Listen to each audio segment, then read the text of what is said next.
If you just missed that battle of the Titans, battle of the back-to-back number one picks, Paulo versus Cade, thank God you're here because we're going to break it down. Justin, that might have been the best one-on-one, shot-for-shot, band-for-band duel we've seen in these entire playoffs. What's the takeaway? First time that two number one picks have gone for 40 plus since Shaq and Iverson did it in 01. I don't know if you knew that. Also, you saw, I think the biggest thing for me was both those guys had to do it because Cade doesn't have a second scorer, as we know, and that was a winner go home, must save your season game. And without Wagner, Paulo was kind of in a similar boat, right? Like, so it was like those two guys knew we have to play hero ball all game. We have to go band for band. We have to go against each other and who may the best man win. And it was like, it was kind of like watching two young stars who have been criticized a lot, especially recently. Paulo in the play-in and Cade during the first 3 games of this series kind of take the moment. Right? You know what I heard someone say?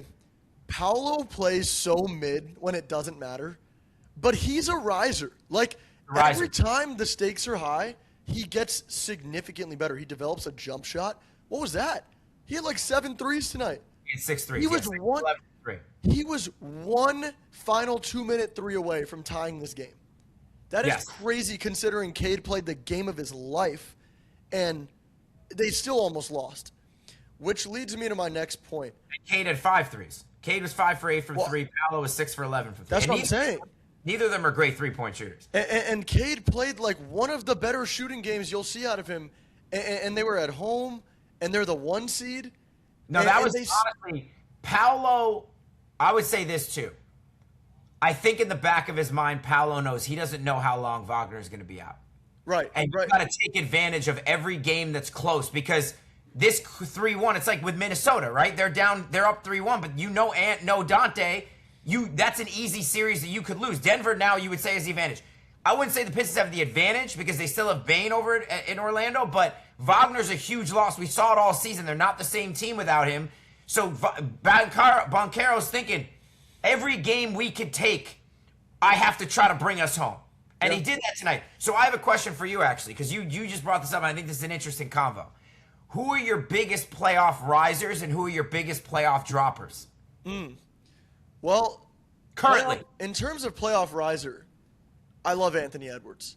I think it's so sad what's happened to him with that injury because now give me your top 3 risers, top 3 droppers current in the NBA right now. Putting me on the spot?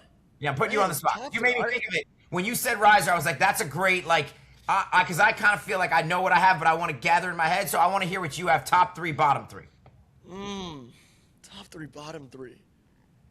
Let's go. Man, dude, you're putting me, I don't know if I could give you that right now. Here's what comes to my head. Luka Doncic, solo to run to the finals. Anthony Edwards has gone to back-to-back Western Conference finals with less talent around him than his peers. We can stay on the topic. I'll go Paulo for right now. Okay. But Paulo, historically, I don't know if he hasn't really gone far in the playoffs. You know what? Give me these 3. Recently, forget when he didn't have a left hand. Give me Jaylen Brown, Luka Doncic, and Anthony Edwards. Give me those 3. Jaylen Brown in the Celtics finals run was one of the best players I've ever seen. Luka Doncic literally took a team to the finals on his own. And go look at him. He was fat. The man had like more face fat than he probably has body fat now on that run. He still did it. And Anthony Edwards is Anthony Edwards. Go watch the tape. The guy takes these teams way further than they should go. He's a ceiling raiser. He is. And I definitely missed someone, so don't flame me in the comments. Listen, give a break on this. This was not scripted. This is not scripted. He just threw that at me out of nowhere. So I'm definitely missing like 4 guys that maybe I should say. But those 3 you can't argue. Can't argue. I'm going to give you my top 3. And then you're going to give me, so it gives you a second to think of your bottom 3. Who are your top 3? My top 3, you got the wrong Jalen. Jalen Brunson is in my top 3. Okay. As a riser. The guy is a playoff killer in the past. Now he's 3rd all time in 35-point games in playoff history by point guards. So you got to put him in there. Okay. I'm also going with Anthony Edwards. I think that's a genius pull. that team, no matter what they do in the regular season, he rises to the moment. It doesn't matter who they're playing. The better team they play, whether it was KD with the Suns a couple of years ago, whether it was Denver a couple of years ago, now it's Denver again this year. Unfortunately, he got injured, and he's not going to be able to see it through as we go on to the next round. Those are my first two. My third one is a tricky one because we're going current playoffs right now. So you can't go with guys who aren't in the playoffs. Otherwise, I would go with Steph. I would have said Tyrese Halliburton. Tyrese Halliburton is a good one too. But you can't go with guys who aren't currently in the playoffs right now. So if I had to go with a guy that's currently in the playoffs, if it wasn't for this playoffs, if he had been playing well in this series, I would have said Aaron Gordon was up there for me. Aaron, yeah. I like that usually. But he has not played great in this series. I tell you what. Go ahead. Here's one guy that might go down as a generational playoff dropper because he's about to get a bag and he's already selling the current bag so hard. Jalen Duren. Jalen Duren's about to get a max contract. Okay. I hope he has a good game 6 because once again today, the reason why the Pistons didn't dominate the Magic is because Jalen Duren took 6 shots. Jalen Duren's about to make $45 million a year or more, maybe $50 million a year. He has now played 5 games where he's not imposing his will on others. He's teetering dangerous waters because if he gets the bag, then the lights are even brighter. It's the Rudy Gobert situation. You know, now Rudy Gobert, because he has all the accolades, whenever he gets dominated by someone, it's like he's the worst player in the world. No, he's not. No, he's not. But Jalen Duren actually, once he gets that bag, spotlight right on his face. He needs to lock in. I agree he's dropped a lot in this postseason. He's the current playoff dropper of the year, okay? But I would say this too, and just to point on Gobert, and then I'm going to tell you my droppers. Draymond said this today. I was listening to a clip from his pod, and even though he says a lot of wild stuff sometimes, I appreciate sometimes his knowledge of the game. He knows the game. He talks about things. He was saying about Gobert, and you know he's not very fond of Gobert, but he defended Gobert in this way. Because he was like, Gobert has played good defense on Jokic.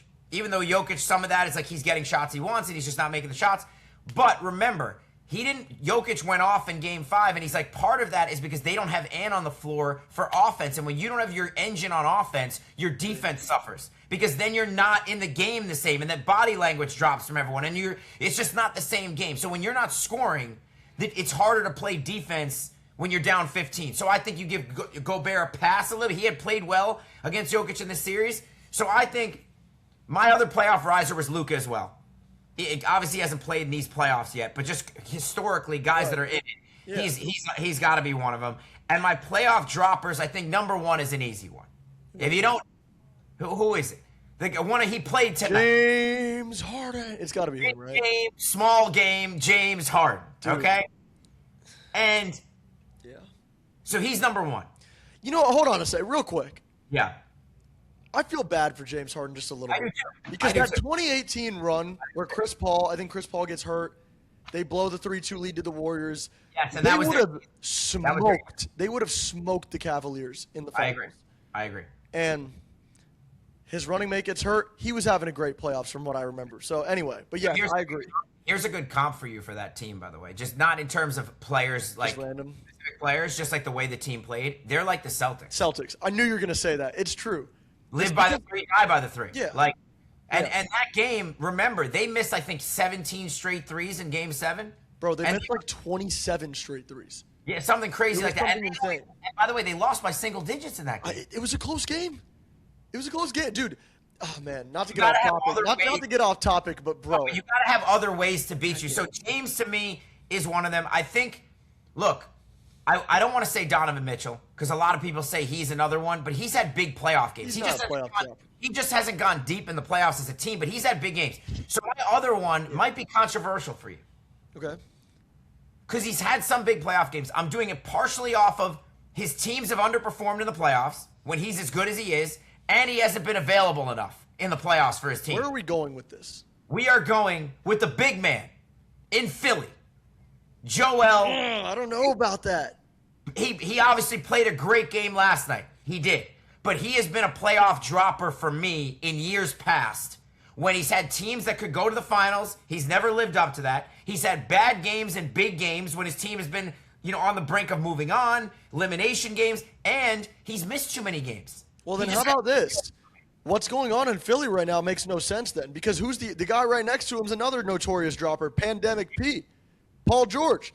He's having a great series that no one's talking about because he's like 35 now. Underrated series. And you know what else about? There was the one thing about playoff P, right?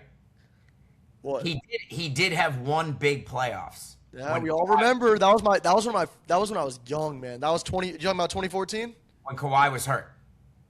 Remember? Not the OKC. When Kawhi was hurt. Well, I thought we were talking about yamming on Birdman when he was on the Pacers. Yeah, for the Pacers. Yes. But that was early PG. That's just different. When Kawhi was hurt, remember they went to the conference finals? Oh my gosh, yes. And he had a big playoffs that year. Bro, that was like erased from my memory. So put it back in there. Was that when they lost to the Suns? Yes. It was 2022 when the Suns played the Bucks in the final. Okay, he did play. I want to see Paul George playoff stats 2022. Because Kawhi, remember, I think he went down in the first round. Yeah. I think he got injured in like game 3 or something like that. Something crazy like that. Now, while you're doing that, real quick. Yes. Cavs Raptors. Let's break it down for anyone that we don't want to. Last thing about playoffs, because I think this is a nice little segment for people that are going to enjoy. So your 3 playoff risers: Luka, Anthony Edwards, Jaylen Brown. Yes. Or you want to switch to Jalen Brunson like me? No, Jaylen Brown. I'm Finals MVP, Jaylen Brown. I'm going JB number 1, Ant number 2, Luka number 3, just because he's not playing right now. Bro, ask the people. Look, I know Knicks fans are partial. Let's ask the chat. Knicks fans would tell you Jalen Brunson's better than Michael Jordan after he has a good game. But the truth is, like, who do you want in the playoffs, Jalen Brunson or Jaylen Brown? I think it's a toss-up. I would personally take the guy that will take your best player and say, I'm going to erase you. That's what Jaylen Brown does. Yeah, but who has better bag work, though? Man, forget the bag work. Who has a Finals MVP trophy in their house? Let me tell you something. Who has a Finals MVP trophy at their house? Jalen Brunson reminded Dyson Daniels that type of bag work you can't get on Canal. All right? Look, I love Brunson. I think Brunson is a top 7 offensive player in the league, and when the playoffs come around, he's one of the 3 or 4 best offensive players in the playoffs. With that being said, though, the guy is small. The guy battles on defense, but he's not a good defender. We're talking offense here. Let's be honest. Okay, we're talking offense. Sure, he can't. Jaylen Brown can't compete. The guy still barely has a left. No, I'm kidding. He has a left hand. We're talking offense. So droppers for you would be Duren. Who else? I go Duren. I'll give you the Harden one.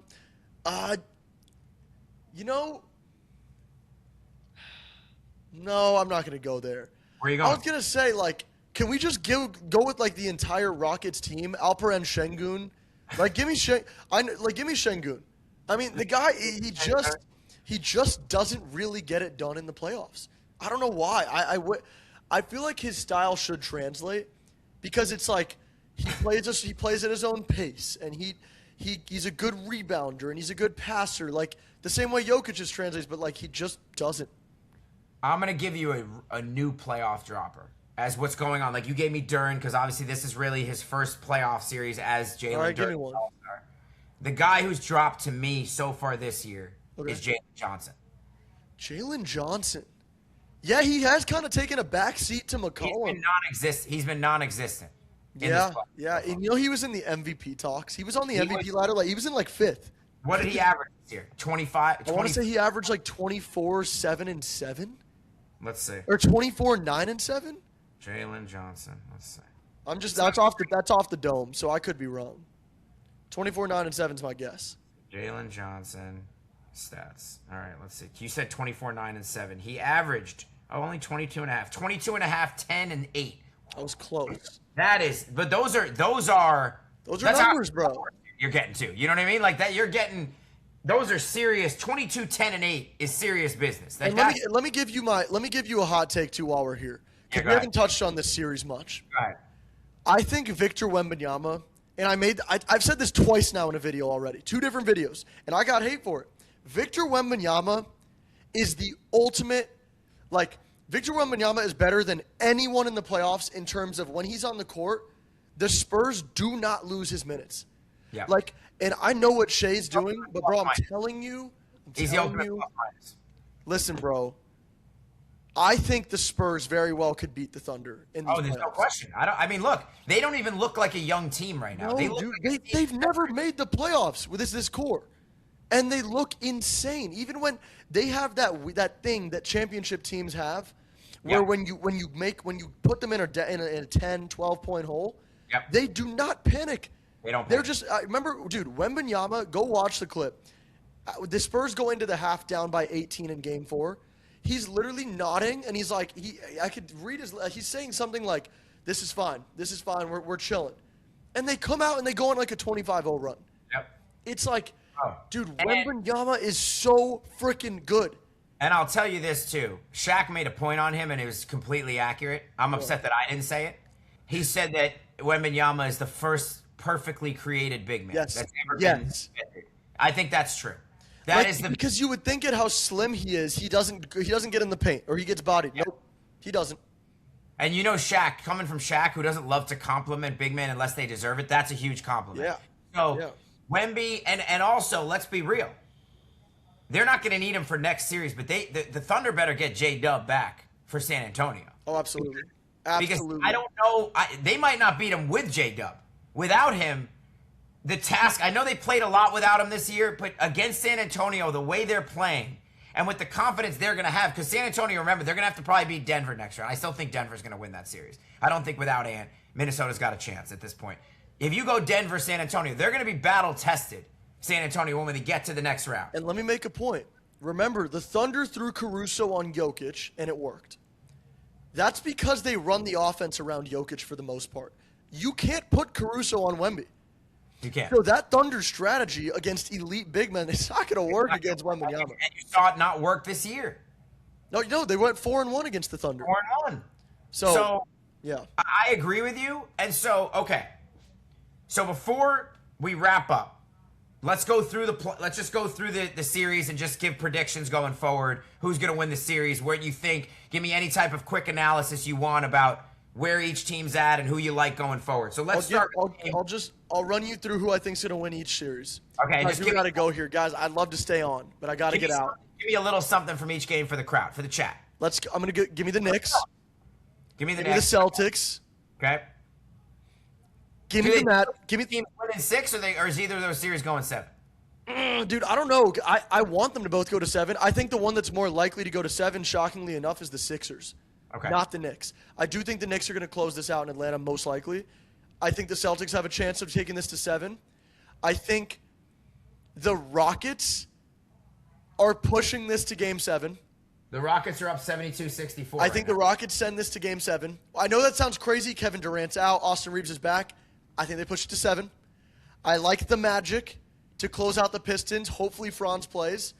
Okay. And I like the Cavaliers to win this series. In Game 6 or going 7? Dude, another one.